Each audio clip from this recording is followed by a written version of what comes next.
Daremos inicio a la clase titulada Inmunología Clínica. Esta presentación, para ver un poco bien, hay que recordar nuevamente que hablábamos inicialmente cuando empezaba el curso de que la inmunología es una disciplina, ¿cierto? De, de esta observación de los individuos que se recuperaban de ciertas enfermedades infecciosas y que se hablaban de que estaban protegidos contra la enfermedad, ¿cierto? Y en ese momento se le habló de que esa disciplina migra a algo que hoy en día hablamos que es el sistema inmune, donde están todo este grupo de células, moléculas, tejidos, que actúan protegiendo al organismo contra agentes extraños invasores y también evita la formación de células malignas. Y ese es el elemento que está fuertemente involucrado en la inmunología clínica como tal. La inmunología clínica se encarga del estudio de las enfermedades que se producen a consecuencia de una alteración de la respuesta inmune. Es una gran rama, por lo menos, que observa la inmunología clínica, ¿ya? Y acá tienen que tener claro que en ese sentido la inmunología clínica aporta las bases inmunológicas de algunas enfermedades, también demuestra otras cosas, pruebas de laboratorios para evaluar la función del sistema inmune, a propósito de su futuro profesional como tecnólogo médico, y también desarrollo de terapias inmunológicas. Eso es algo que los tres miradas que podemos ver de la inmunología clínica. La alteración de la respuesta inmune, que es uno de los grandes elementos que analiza la inmunología clínica, hay que volver a recordar este cuadro. Recuerden que la respuesta inmune tenemos un rango de lo que pudiésemos considerar como la respuesta inmune normal. Y tenemos dos extremos. Tenemos un extremo de respuesta insuficiente o de respuesta excesiva, donde una respuesta insuficiente bajo este umbral hablamos de incremento de la que la persona tiene susceptibilidad a incremento de infecciones y también de tumores, recordando que el sistema inmune protege de infecciones y también de tumores. Una respuesta excesiva del sistema inmune o de la respuesta inmune como tal es un elemento que o algo claro que ocurre, por ejemplo, en las alergias. También una respuesta excesiva también se ha involucrado a la autoinmunidad y también este otro complejo de patología denominada amiloidosis. A ver, el grupo de patologías se relaciona con, o digamos, de patologías que se relacionan ya con el sistema inmune, tenemos tres grandes grupos. En ese sentido, tenemos las inmunodeficiencias, la hipersensibilidad y la autoinmunidad. Estos son los tres grandes grupos de patologías relacionadas con el sistema inmune que vamos a ver de alguna otra forma en esta presentación de una mirada pincelada o lo que veremos en el curso de continuidad que se denomina inmunología clínica. Las inmunodeficiencias, abreviado como ID, de ahora en adelante, se relacionan con fallas, pero ¿en falla de qué nivel? En tanto en la función o ausencia de elementos celulares, bioquímicos y moleculares del sistema inmune, ¿ya? Y eso provoca fallas que van a desencadenar finalmente en este grupo de patologías denominadas inmunodeficiencias primarias. Y de estas tenemos dos categorías. Tenemos las inmunodeficiencias primarias, en donde las reconocemos como defectos intrínsecos de uno o más componentes del sistema inmune. ¿Ya? ¿Qué componentes? Celulares, bioquímicos, moleculares, que también desencadenan en una falla en la función. Y si hay una inmunodeficiencia primaria, por lógica tenemos una inmunodeficiencia secundaria, ¿ya? Y estas se expresan en alguien que nació con un sistema inmune intacto, ¿ya? Entonces, una persona con sistema inmune intacto entraría en la categoría de inmunodeficiencia secundaria. ¿Y qué es lo que es? Es el resultado de la influencia de un factor o enfermedad concomitante sobre el sistema inmune. Eso quiere decir que otro factor o una enfermedad provocó una falla en el sistema inmune, desencadenando una inmunodeficiencia secundaria. Las inmunodeficiencias primarias son enfermedades congénitas que son causadas por alteraciones cuantitativas y o funcionales de distintos procesos de la respuesta inmunitaria, en donde al fallar estos elementos las personas tienen predisposición a infecciones, tendencia también a la autoinmunidad, también a la alergia y a enfermedades linfoproliferativas. Linfoproliferativas nos referimos también a neoplasias linfoides, eso quiere decir a leucemias o cáncer como tal. Y acá tenemos que desde la primera inmunodeficiencia descrita como tal, la denominada A-gamma globulinemia, descrita por Ogden Bruton, Hasta hoy en día se han descrito más de 200 inmunodeficiencias primarias. Y gracia de la inmunodeficiencia primaria es que el 60% de ellas se diagnostican en edad pediátrica, como son defecto intrínseco o congénito de la persona. Todo esto la gran mayoría se diagnostican en edad pediátrica. Ahora, ¿qué ocurre con el 40% que no se diagnostica en esta edad? Es que probablemente sea un defecto del sistema inmune, pero no desencadena consecuencias tan graves. Probablemente tenga predisposición a infecciones, pero que no son tan graves, y probablemente no desencadene autoinmunidad, tampoco provoque alergia, ni tampoco síntomas linfoproliferativos. Por eso puede ser de que hay algunas que se diagnostiquen ya en edad adulta. Más que nada está dado por el fenotipo de la enfermedad, o sea, qué sintomatología es la que expresa la persona que padece esta inmunodeficiencia.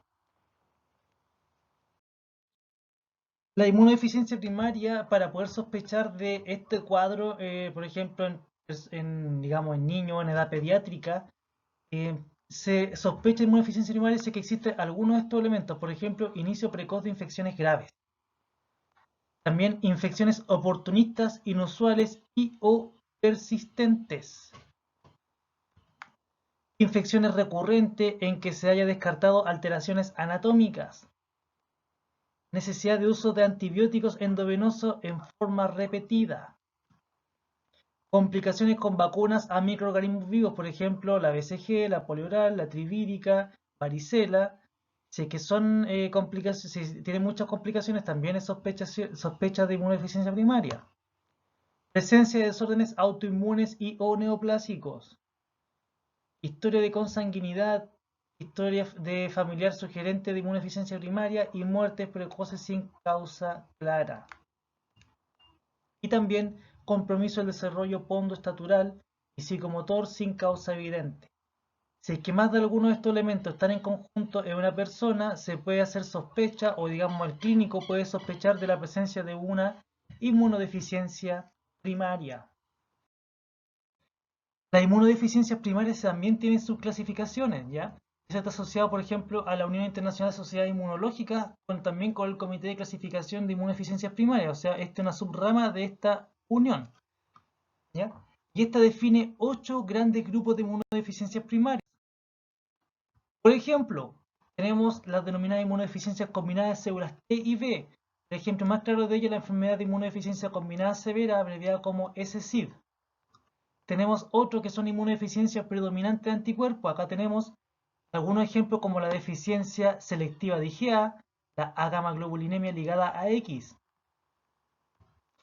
3. Tenemos otros síndromes bien definidos con inmunodeficiencia, como la ataxia telangiectasia, síndrome de Hyper-IgE, síndrome de George, que son también catalogados como inmunodeficiencias primarias. Número 4. Enfermedades de desregulación inmune. Acá tenemos, por ejemplo, los síndromes linfoproliferativos, donde también se altera la función linfocítica, por eso hay una alteración, se considera inmunodeficiencia primaria, y también deficiencia de CD24. El quinto grupo corresponde a defectos de fagocitos. Acá tenemos la enfermedad granulomatosa crónica o la deficiencia de leucocitaria como ejemplos. Tenemos defectos de la inmunidad innata, acá como defectos claro, como más frecuente no existe, pero existe este concepto. Desórdenes autoinflamatorios, tenemos la fiebre mediterránea familiar. También tenemos el síndrome periódico asociado al receptor del factor de necrosis tumoral, abreviado como TRAPS. Y tenemos también deficiencia de complemento, y un ejemplo más claro, como el más común ahí, es la deficiencia de inhibidor de C1. Todo esto son conceptos de inmunodeficiencias primarias. Si se dan cuenta, hablan a distintos niveles, ya sea moleculares o celulares, que están actuando o que actúan a nivel de la respuesta inmune. Una buena forma entonces de saber las consecuencias de que puede tener una inmunodeficiencia primaria es conocer la línea celular que está afectada. Ya, por ejemplo, si vemos este clásico esquema de digamos, para inmunodeficiencia primaria, tenemos una célula madre, la cual finalmente provoca una célula progenitora mieloide y una célula progenitora linfoide. La línea linfoide tenemos las células tanto pre-B como pre-T. También después tenemos ya sus formas maduras como la célula B madura y la célula T madura. Y la célula B madura, recuerden que esta se puede diferenciar en célula de memoria o célula plasmática. Y aparte mieloide tenemos, por lo menos como ejemplo claro acá, tenemos neutrófilos y monocitos. Depende a qué nivel actúe alguna mutación que impide algo, es qué tipo de inmunodeficiencia primaria puede ocurrir. Por ejemplo, ya sé que estamos hablando de alteración de la célula madre, es que existe una disgenesia reticular. Si vamos con la línea linfoide, si ocurre algo que altere a la célula progenitora del linfoide, estamos hablando de la inmunodeficiencia combinada grave. ¿Y por qué? Porque esta célula no se va a producir y por lo tanto de aquí para abajo no se va a producir todo esto, no va a haber ni tanto linfocitos B ni T. Por eso se habla de combinada grave, porque no hay linfocitos B ni linfocitos T. Y como ya bien recuerdan, ambos están relacionados muy fuertemente con la respuesta inmune adaptativa. Si bajamos, por ejemplo, en la célula T en su estadio madurativo previo, también se puede ocurrir un estadio previo de inmunodeficiencia combinada severa en estado antes, digamos, en estado pre-B y pre-T.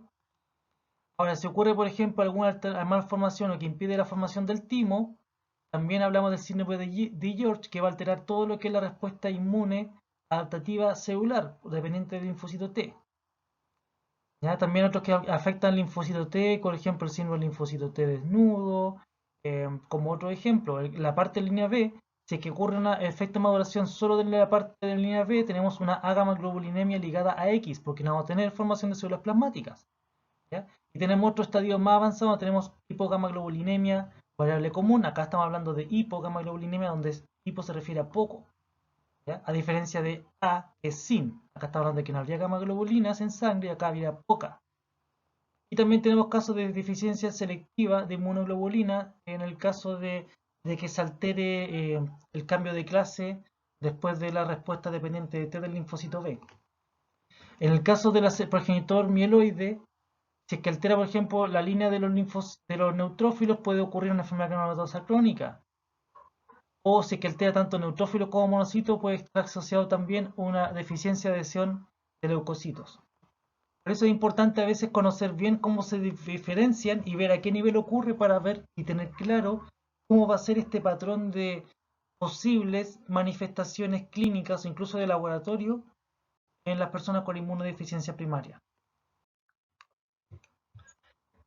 La inmunodeficiencia secundaria, por otra parte, estas son alteraciones inmunológicas que ocurren por consecuencia de otros factores en vez de genéticos. ¿Ya? Tenemos inmunosupresión que es secundaria a otra enfermedad, desnutrición, síndrome metabólico, neoplasia, infección por sarampión, VIH, HTLV, Mycobacterium tuberculosis, hongos, algunos parásitos también. Inmunodeficiencia por iatrogenia quiere decir, por ejemplo, por algunos fármacos que pueden llegar a causar inmunodeficiencia, los corticosteroides también, o ciclosporinas, quimioterapia, la radioterapia y esplenectomía, o sea, remoción del vaso.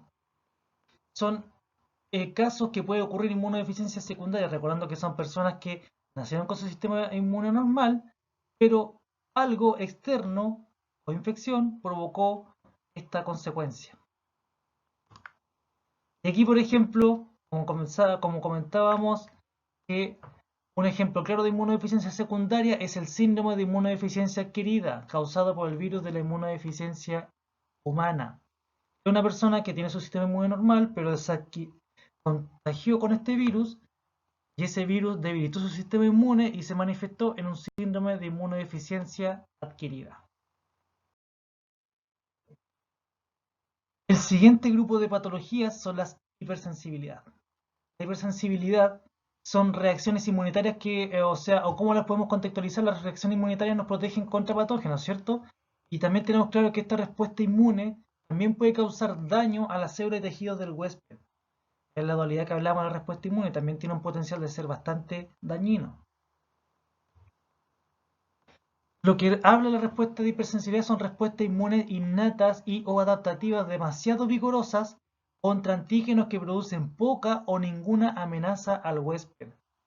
Eso es lo que tienen en común a veces la hipersensibilidad, que son antígenos que normalmente no nos provocan nada o muy poca o no nos provocan ninguna amenaza.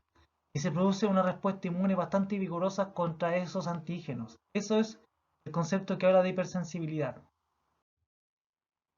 La hipersensibilidad se clasifica de acuerdo a la clasificación más común, la clasificación Helmholtz, en la cual habla de distintos tipos, 4 tipos en particular, donde está la tipo 1, que se denomina de tipo inmediata, donde tenemos las alergias o las atopías, o atopias también, donde el daño tisular y enfermedad está provocado por quién, por los mastocitos y sus mediadores. Y el mecanismo, acá lo que ocurre son anticuerpos de clase IgE que están unidos a mastocitos. Ese es el mecanismo, pero sí lo que tienen que tener claro es que la tipo 1 de hipersensibilidad corresponde a la que denominamos alergias. Y piénsenlo, ¿usted a qué es lo que es alérgico? Alérgico, por ejemplo, si es alérgico al polen del plátano oriental, ese polen a usted le hace daño. Normalmente a una persona le hace daño. No, no le hace daño, pero ¿qué es lo que ocurre con su sistema inmune? Provoca una respuesta vigorosa contra él y que provoca toda la sintomatología que ocurre en esos casos de la producción excesiva de moco, también de lagrimeo de nariz, estornudo, tos también. Eso netamente por qué provoca esos síntomas es por los mediadores de los mastocitos que son liberados en el sitio donde se encuentra con ese antígeno. En este caso se habla de alérgeno. La tipo 2 es la mediada por anticuerpos. Acá, ¿qué es lo que el daño tisular y enfermedad ocurre por un aumento de activación de los polimorfos nucleares o neutrófilos y macrófagos? Y también existe función anormal de receptores. El mecanismo está asociado con anticuerpos clase de IgG, IgM contra células o tejidos. ¿Ya? Entonces acá lo que tenemos es que nuestro organismo responde con una respuesta inmune fuerte contra células o tejidos, ya produciendo anticuerpos de clase IgM e IgG o IgG. Y normalmente estos pueden ser también, hay una línea delgada porque puede haber respuesta autoinmune involucrada en este grupo, o bien porque se nos colocaron otras células que no son de nosotros, por ejemplo en transfusión sanguínea, o bien otro tipo de patología que ocurre cuando hay una incompatibilidad entre la madre y el feto por su grupo sanguíneo, por el factor RH principalmente, más que el sistema BO. Estos serían como ejemplos de la hipersensibilidad tipo 2. La tipo 3 es la que se habla que está mediado por complejos inmunes. Y acá con los complejos inmunes también hay activación aumentada de complementos y de polimorfonucleares, toda por los complejos inmunes. Y el mecanismo de acción entonces son los complejos inmunes de ¿qué? De IgG e IgM que están entrecruzados. A diferencia del anterior que también involucra IgG e IgM, pero actúan sobre célula tejido, pero acá lo que están formando pueden actuar sobre algunas proteínas, algunos lugares, pero forman estos complejos inmunes grandes. Esa es la diferencia con el tipo 3 y para provocar eso también acá podemos tener algún grupo de patologías autoinmunes. Pero está dado por el tipo de mecanismo, abarca también el grupo de hipersensibilidad. En la tipo 4, en la mediada por células, tenemos activación de macrófagos y citoquinas por mediante el linfocitos TCD4 y también lisis directa y citoquinas por la acción de los CD8. Ese es el daño tisular que ocurre ahí. Pero el mecanismo está dado por la hipersensibilidad retardada provocada por los CD4 y también la citólisis que potencia también esta respuesta. Esta es una respuesta que es bastante tardía, no es inmediata como la tipo 1 porque usted siente el alérgeno o el polen y empieza inmediatamente con la sintomatología. La mediada por células es una respuesta que desde que inició, puede demorar de 24 horas o más en producir alguna sintomatología. ¿Ya? Y esto ocurre, por ejemplo, en infecciones que no se pueden controlar con facilidad. Por eso hay una sobreactivación de CD4 y CD8. En esos casos puede ocurrir algunos tipos de microorganismos o también este tipo de hipersensibilidad está dado cuando usted tiene, por ejemplo, una mordedura por una araña o una serpiente, donde hay venenos involucrados. La respuesta contra esas toxinas o esos venenos está asociado con la respuesta de la hipersensibilidad tipo 4.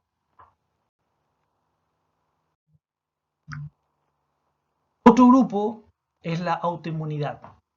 La autoinmunidad es una respuesta del sistema inmune inapropiada que se dirige en la actividad tanto humoral y o celular, mediada por células T, contra componentes propios. Y es aquí donde hablamos de enfermedades autoinmunes. Algunos ejemplos de esta enfermedad autoinmune son artritis reumatoide, esclerosis múltiple, lupus eritematoso sistémico o ciertos tipos de diabetes. Eso lo copié de un texto, por eso eh, me llamó la atención, lo copié como tal. Ciertos tipos de diabetes.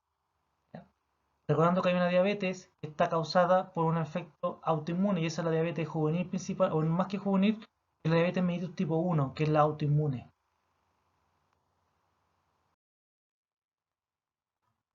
La autoinmunidad ocurre con reactividad del sistema inmune contra antígenos propios y eso por lo general se ha descrito que son causas o las personas, el 5 al 8% de la población tiene alguna enfermedad de tipo autoinmune.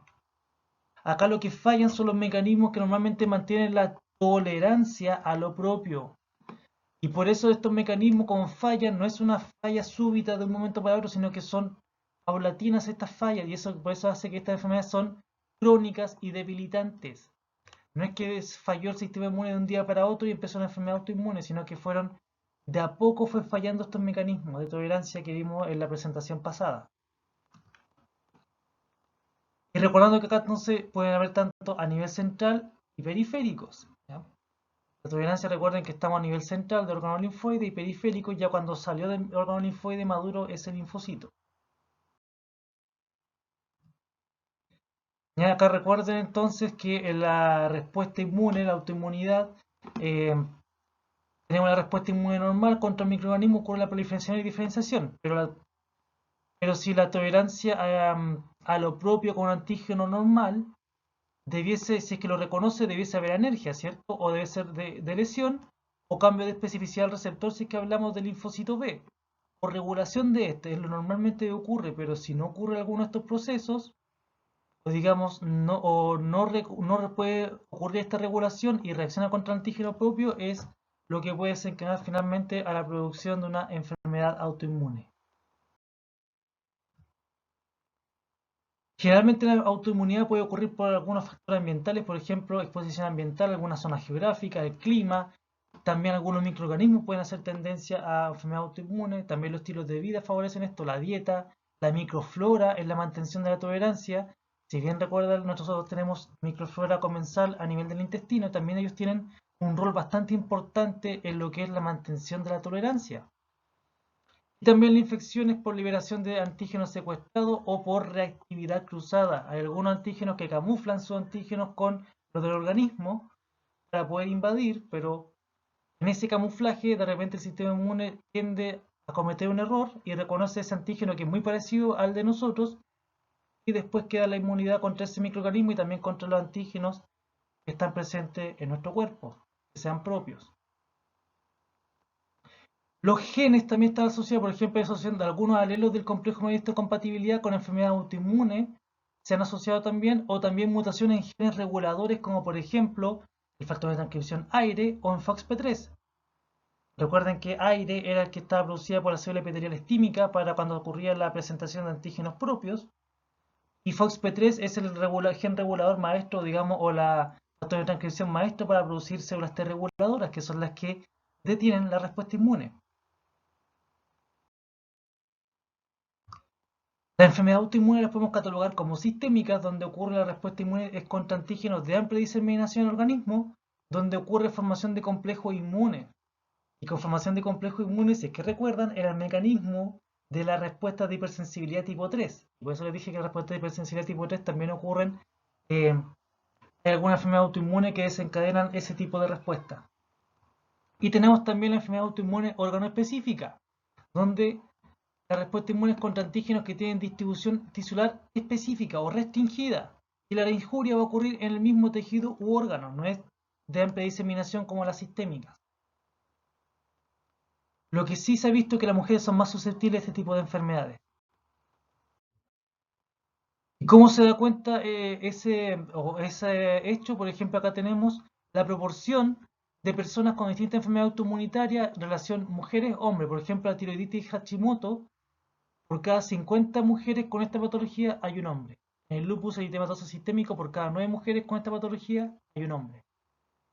En síndrome de Sjögren puede ir de 9 a 1 o de 20 a 1. La de Graves de 7 a 1. Artritis reumatoide de 13 a 1 o 4 a 1. La esclerodermia de 13 a 1 o 4 a 1. Estenomegalia de 13 a 1, 13 a 1. Esclerosis múltiple de 12 a 1. La etemitis tipo 1, acá no hay tanta asociación porque puede ser 1 a 1 o 12 a 1. La colitis ulcerosa tampoco tiene mucha asociación ahí. Y la miocarditis autoinmunitaria puede ser 1 a 1,2.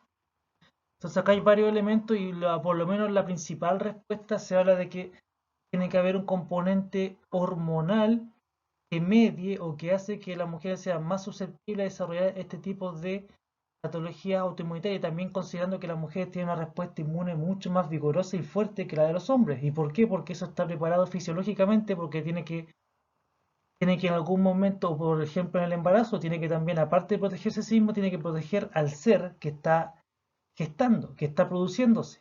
Entonces, por eso la respuesta inmune de las mujeres son más fuertes, por una razón fisiológica, y también puede estar asociado más a una respuesta a nivel hormonal.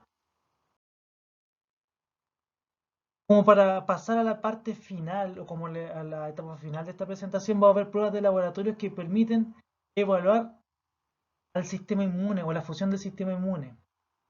¿Ya? Porque la función del sistema inmune, como otros sistemas, pues se puede evaluar desde el punto de vista del laboratorio. ¿Ya? Y esas, o digamos, estas pruebas finalmente pueden ayudar al diagnóstico de algunas inmunodeficiencias o hipersensibilidad o autoinmunidad. ¿Ya? Esa es la idea, que podemos ver cómo que pueden ayudar a ese tipo de patologías. Por ejemplo, a nivel de inmunodeficiencias, pudiese haber pruebas que están enfocadas con la concentración de linfocitos. Los linfocitos ustedes los pueden obtener, por ejemplo, a partir del hemograma. El hemograma, uno de los partes que ven en hematología, uno de los elementos clave que tiene ahí es el recuento de linfocitos. ¿Ya? El hemograma también usted puede ver los linfocitos, puede ver su función o puede hacer una estimación cualitativa de su morfología en la parte de lo que es la morfología sanguínea. Acá tenemos ejemplos de dos linfocitos sanguíneos que se pueden evaluar dentro de un hemograma, en la parte microscópica. También está el recuento absoluto de linfocitos como tal, o estos estudios más acabados como la subpoblación linfocitaria, donde se puede buscar en los linfocitos marcadores como CD3, CD19, CD3, CD4, CD3, CD8, CD6, 56. Eso está principalmente por el estudio en particular de la subpoblación linfocitaria, porque el hemograma solamente puede detectar el recuento absoluto de linfocitos. Es decir, acá hay tantos linfocitos por milímetro cúbico, pero no dice cuántos de ellos son linfocitos T, cuántos son linfocitos B, o cuántos son T helper, cuántos son T citotóxicos, o cuántos son natural killer. Por eso están estos otros estudios de población linfocitarias que son más específicos.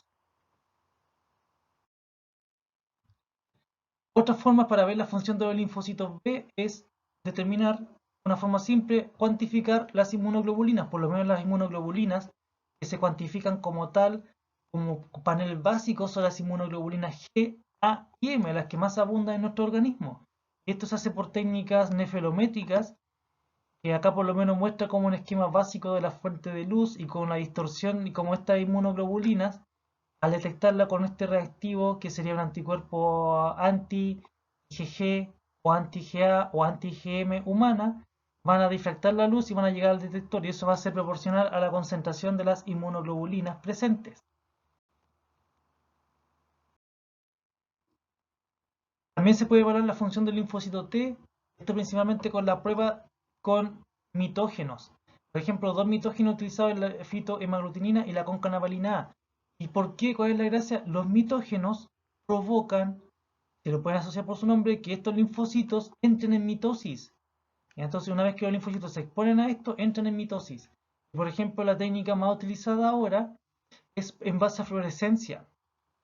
Por ejemplo, ¿qué se hace? Se tiene una cierta cantidad de linfocitos en una placa de cultivo celular, se los tiñe con este fósforo denominado CFCE. La gracia es que se intercala o se une covalentemente al ADN. Entonces, lo que está marcando es el ADN, y si esa placa lo único que tiene es linfocitos, vamos a ver lo que marca ahí es ADN de linfocitos. ¿Ya? En primera instancia, si vemos la intensidad de, digamos, cuando no hay división, la intensidad del CFC es mayor. Cuando el linfocito entra en mitosis y se divide, todo ese CFSE que estaba unido covalentemente al ADN se va a repartir equitativamente entre las células progenitoras, por lo tanto, la intensidad de fluorescencia va a ser menor a la primera división. Y después la segunda división va a ocurrir lo mismo, van a dividirse mitad y mitad en las células hijas, entonces la intensidad va a ser menor. Entonces, y así sucesivamente, la tercera división va a haber menor, menor y menor, y eso va a ser la gracia. Y acá tenemos un ejemplo en un gráfico de citometría de flujo, que eso veremos en la próxima presentación. Acá estaba el grupo celular antes de la multiplicación, digamos, de la estimulación con fitohemaglutinina o con canavalina A, y después de la multiplicación pasó esto. Lo que está mostrando de que la célula está entrando en mitosis, está respondiendo a los mitógenos, entonces el linfocito T funciona. ¿Qué ocurre si es que, por ejemplo, el síndrome de Digeorge, donde los linfocitos T, o no había timo, donde el lugar donde se maduran los linfocitos T, si es que se los somete a mitógenos, este patrón no va a ocurrir, lo más probable es que queden centrados, no respondan a esto o simplemente se desplacen, pero un pelito leve a la izquierda. Eso quiere decir que el linfocito T no está respondiendo al mitógeno, por eso es una prueba que sirve para evaluar la función del linfocito T. La función de neutrófilos se puede evaluar de tres formas distintas. Existen más, pero esto sería como el ejemplo más macro. Mediante la expresión de integrinas. Recuerden que los neutrófilos o los leucocitos, una vez que se activan, empiezan a aumentar o aumenta también su expresión de integrinas. ¿Para qué? Para que se unan a la integrina que está presente en el endotelio para producir la migración de estas al sitio de infección. También se puede ver la producción de ROS, que es lo que era en ROS, las especies reactivas del oxígeno. Recuerden que el proceso de fagocitosis, cuando está el fagosoma, se une con el lisosoma, ¿ya? Y el fagolisosoma también tiene varias cosas, entre ellos especies reactivas del oxígeno, que son las que producen la digestión final de los microorganismos. Y la ventana de Rebo, que es otra prueba no tan masificada, pero sí se hace, que básicamente en un portaobjeto con algunas sustancias quimioatrayentes se ve si es que pueden llegar hasta ese portaobjetos algunos leucocitos, principalmente neutrófilos, luego de alguna estimulación. Y eso está viendo el grado que tienen para poder migrar estos neutrófilos desde el torrente sanguíneo hacia el sitio de infección. Para evaluar hipersensibilidad, por ejemplo, al tipo 1, lo que se hace es determinar niveles de inmunoglobulina E total. ¿Y por qué la inmunoglobulina E? Porque la inmunoglobulina E con el mastocito es la que media este mecanismo, porque el mastocito tiene receptores Fc epsilon R1 que reconoce a la porción constante de la inmunoglobulina E, entonces lo adhiere, y una vez que lo adhiere y esta IgE específica reconoce a su antígeno o al alérgeno, va a producir la liberación de los mediadores mastocitos. Estos mediadores son los que provocan daño en todo su alrededor.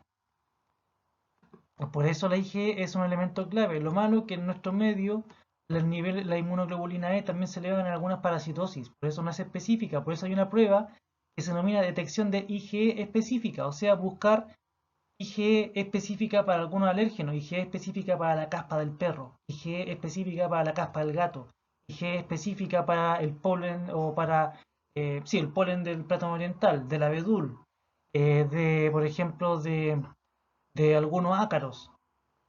Esas son las pruebas IgE específicas, donde se busca la IgE contra algunos antígenos o alérgenos en particular. O también la determinación de triptasa, y la triptasa es uno de los tantos mediadores que libera el mastocito, y de hecho la triptasa es un mediador que es exclusivo liberado por el mastocito, no por otras células. Esto también es una medida de cuantificación o que ayuda al diagnóstico de hipersensibilidad tipo 1. Para el tipo 2, acá existen muchas pruebas, pero por ejemplo, si está involucrando los anticuerpos de clase IgG y IgM, como ocurre por ejemplo el caso de las transfusiones incompatibles. Ocurre a nivel de glóbulos rojos, la prueba adecuada acá es el test de CUM directo e indirecto. ¿Y qué es lo que son estas pruebas? El test de CUM directo lo que busca es que si por ejemplo hubo una reacción, una incompatibilidad de transfusión y esos glóbulos rojos que se transfundieron a una persona, la persona tenía anticuerpos contra alguno de esos antígenos, esos anticuerpos van a recubrir el glóbulo rojo. El test de CUMS directo lo que hace es sacar esa muestra de sangre, tener solamente los glóbulos rojos, y a los glóbulos rojos, ¿qué es lo que le agrega? Un reactivo que se denomina antiinmunoglobulina humana. ¿Y qué es lo que es eso? Es un anticuerpo antiinmunoglobulina humana. Por eso la prueba también, aparte de llamarse como test de CUM directo, se llama como el test de antiinmunoglobulina. ¿Y qué es lo que básicamente esa antiinmunoglobulina? Es un anticuerpo anti porción constante de inmunoglobulina G. O puede ser o anticuerpo anti porción constante de inmunoglobulina M. Pero principalmente lo que se busca es contra la inmunoglobulina G.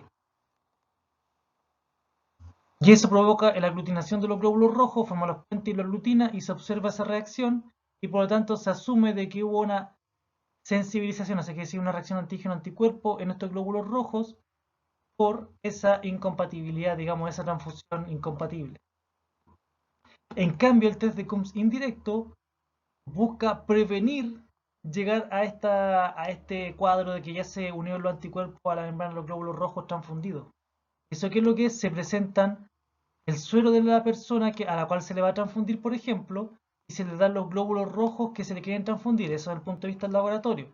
Se incuban y luego esperan a ver si es que ocurre reacción antígeno-anticuerpo. Y luego de que ocurre esa reacción antígeno-anticuerpo, que se llama sensibilización, se le agrega el reactivo de antiinmunoglobulina humana, que son anticuerpos antiinmunoglobulina G humana, y que son los que van a formar estos puentes y van a aglutinar los glóbulos rojos.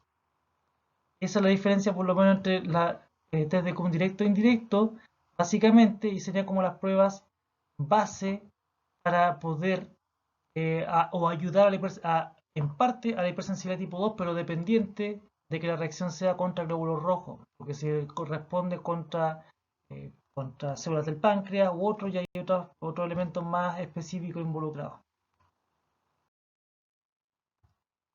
Al tipo 3, lo que se buscan son niveles de complemento, principalmente C3 y C4. Recuerden que la hipersensibilidad tipo 3 era lo de los complejos inmunes.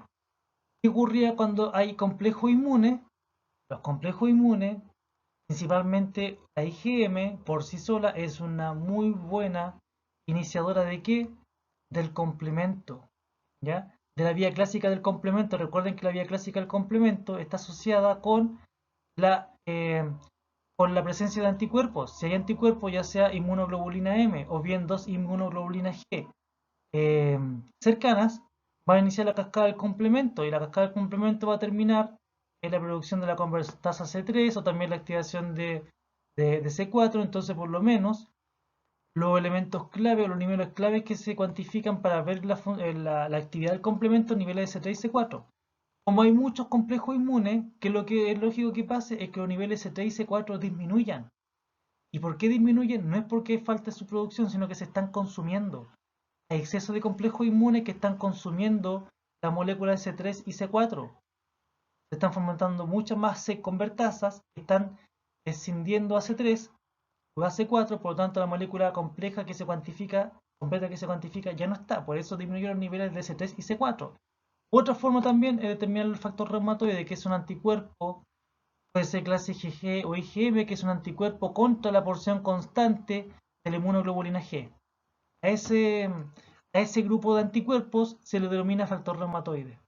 O sea, la persona desarrolla anticuerpos contra la porción constante de la inmunoglobulina G humana.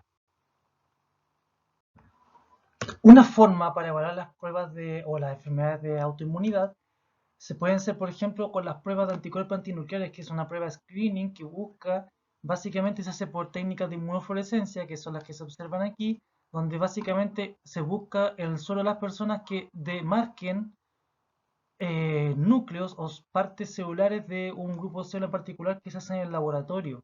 Eso se observa en un microscopio de fluorescencia y entrega un patrón en particular que solamente muestra un patrón, pero ver para qué es específico ese anticuerpo es lo que requiere las pruebas de ENA, que son antígenos nucleares extraíbles, donde ya se buscan con algún antígeno en particular para ver, por ejemplo, estos anticuerpos antinucleares, si marca un elemento del núcleo, para qué puede ser específico ese anticuerpo.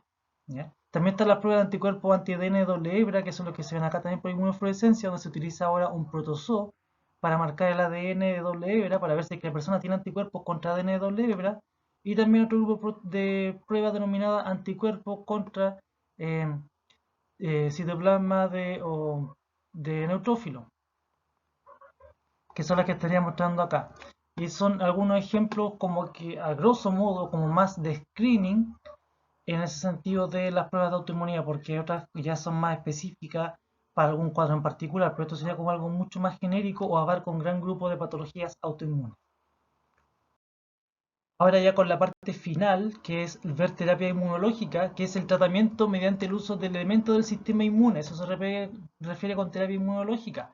Por ejemplo, tenemos las gamma globulinas intravenosas, y eso es, ya lo hemos conversado, son inmunidad pasiva frente a algunos patógenos o venenos, donde mediante la administración de anticuerpos se le da a una persona que se sospecha que tiene algún veneno o algún elemento que funciona como inmunidad pasiva. Y también existe como terapia inmunológica los anticuerpos monoclonales quiméricos. ¿Y creo que son esos anticuerpos monoclonales quiméricos? La porción FAB, que es la porción que reconoce el antígeno, es de origen animal. Y la porción FC de ese anticuerpo es de origen humano.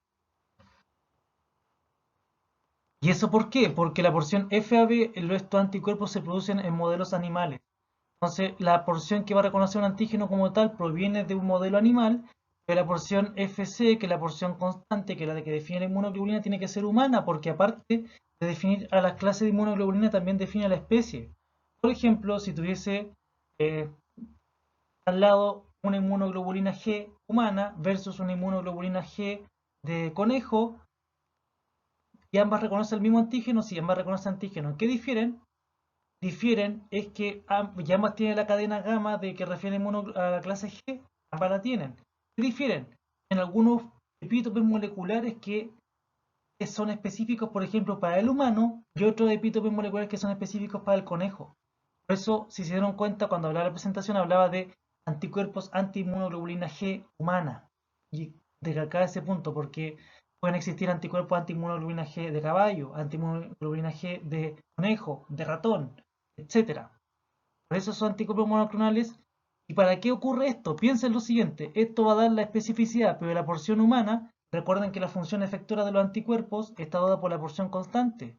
Entonces, el sistema inmune tiene que reconocer a esa porción constante para poder actuar y producir la función efectora de los anticuerpos.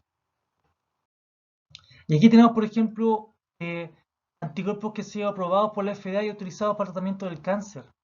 Por ejemplo, rituximab, que es un anticuerpo contra el CD20, que es una molécula blanca específica en el linfocito B.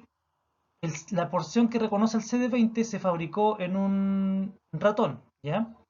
Y la porción constante es humana. ¿Para qué? Porque una vez, y esto está utilizado para tratar linfoma de No-Hodgkin y leucemia linfocítica crónica, o sea, dos tipos de neoplasia hematológica que atacan la parte linfocitaria y se están multiplicando descontroladamente y están alterando la otra línea celular. Entonces, lo que ocurre con esto es que se marca a estas células y el sistema inmune, como están marcadas estas células, las va a atacar, ya sea por citotoxicidad dependiente de citotoxicidad celular dependiente de anticuerpos, o por vía fagocítica, o la acción del complemento, pero de alguna otra forma van a hacer que maten a estas células malignas. Tenemos otro elemento, por ejemplo, el VEGF, que es un factor endotelial globular que está asociado con la producción de vasos sanguíneos dentro del tumor. También estas células cancerígenas expresan mucho este factor, por lo tanto, por eso otra idea de atacar a esta molécula para, em, para poder, digamos, contrarrestar su avance. Y así podemos ver algunos ejemplos de moléculas blancas asociados con algunos procesos neoplásicos para poder tratar a esto. Y por ejemplo, el rituximab como tal, que es un anticuerpo contra el CD20 y ataca linfocitos B, también se ha utilizado para el lupus eritematoso sistémico y para el reumatoide. Ambas, que lo que son autoinmunidad donde se producen muchos anticuerpos. Por lo tanto, los linfocitos B están descontrolados en su producción y por eso también se hace como un barrido de linfocitos B para poder acabar con ellos y poder evitar digamos, los cuadros crónicos más críticos de las personas con esos cuadros autoinmunes. Eso sería como algunos ejemplos de eh, uso de anticuerpos como terapia como tal. Y bueno, eso fue la presentación de ahora que abarcaba entonces una pincelada de lo que es el curso de inmunología clínica. No es todo, hay más elementos involucrados, pero lo invito a la presentación final que es la próxima sesión, que complementa un poco más de lo que hemos visto aquí. Muchas gracias.